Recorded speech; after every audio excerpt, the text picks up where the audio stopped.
सभी लोगों को जय माता दी। आज आपको बताने वाली हूँ कि धन वर्षा पोटली किस तरह बनाई जाती है।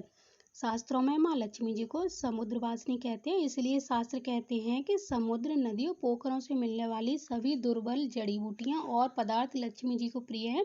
तो हमें लक्ष्मी जी को प्रसन्न करने के लिए ऐसी चीज़ों की आवश्यकता होगी।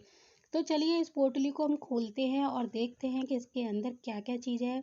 धन वर्षा पोटली बनाने में अगर आप नवग्रह की वस्तुओं को शामिल करते हैं तो साल भर आर्थिक संकटों से बचा जा सकता है। तो ये धन वर्षा पोटली बनाने के लिए आपको किन किन चीज़ों की ज़रूरत होगी, वो ये नारियल है, इसके अंदर वो सारी चीज़ें हैं, लेकिन ज़रूरी नहीं है कि सारी चीज़ें आपके पास हों। जितनी चीज़ें आपके पास हो आप वो ले सकते हैं। यहाँ पर सिर्फ भावनाओं की कद्र होनी चाहिए, भाव देना है आपको, लेकिन कुछ चीज़ों की कमी या अति हो जाए तो कोई बात नहीं है, आपको कोई नुकसान नहीं होगा। तो ये नारियल हमने खोला है और इसके अंदर जो जो चीज़ें हैं, कुछ चीज़ें तो आप पहचान गए होंगे। तो एक चीज़ और बता दूं कि 27 दुर्बल पदार्थों को रखकर अगर ये पोटली बनाई जाती है तो 27 नक्षत्रों के शुभ परिणाम प्राप्त होते हैं। लेकिन 27 दुर्लभ पदार्थ मिलना आज के समय में बहुत ही ज़्यादा कठिन होता है। तो हम यहाँ पर वही चीज़ें इस्तेमाल करेंगे जो हमें आसानी से मिल जाएं। तो आप देखिए कि धनवर्षा पोटली बनाने के लिए आपके घर में क्या क्या चीज़ मौजूद है वही आप ले सकते हैं। तो इसको बनाने की सामग्री आप नोट करिए। आपको एक लाल कपड़ा लेना है, गोमती चक्र लेने हैं, पीली कौड़ियाँ लेनी है, हल्दी लेनी है, हल्दी की गांठ लेनी है। आपको यहाँ काली हल्दी मिल जाती है तो बहुत ही अच्छा रहेगा। इलायची, सुपारी, लौंग, लाल या सफ़ेद गुंजा, जिसमें से कोई भी गुंजा मिले वो अच्छा है। समी की लकड़ी या उसकी थोड़ी सी जड़, कमलगट्टा, चांदी या सोने के सिक्के, एक लघु नारियल, सीप, शंख, मोती, समुद्री झाग, शतावरी, सूखा आंवला, श्री यंत्र।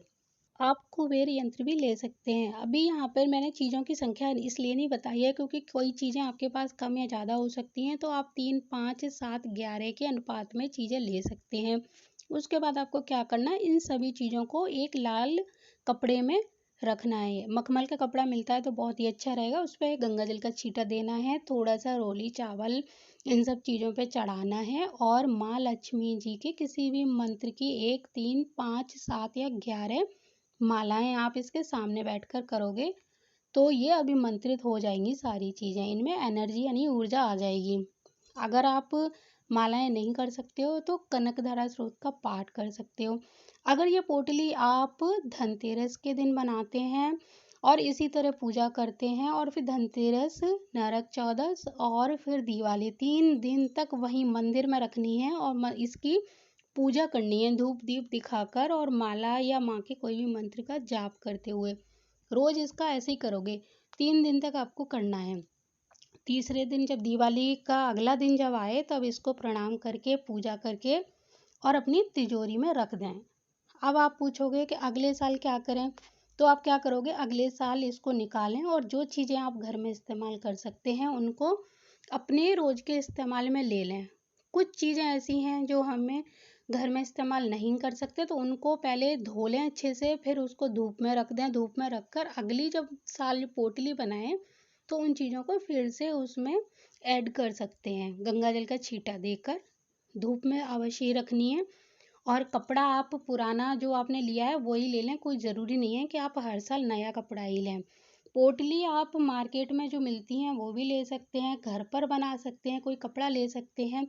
जितनी चीज़ें आपको मिल जाए वो ले लें और फिर 1 साल आप देखोगे इस पोटली में जितना आपने सामान रखा है उसका 10 गुना चीज़ें लाभ आपको पूरे साल मिलने वाला है। माँ लक्ष्मी आपकी पूरी तरह से मदद करने वाली हैं।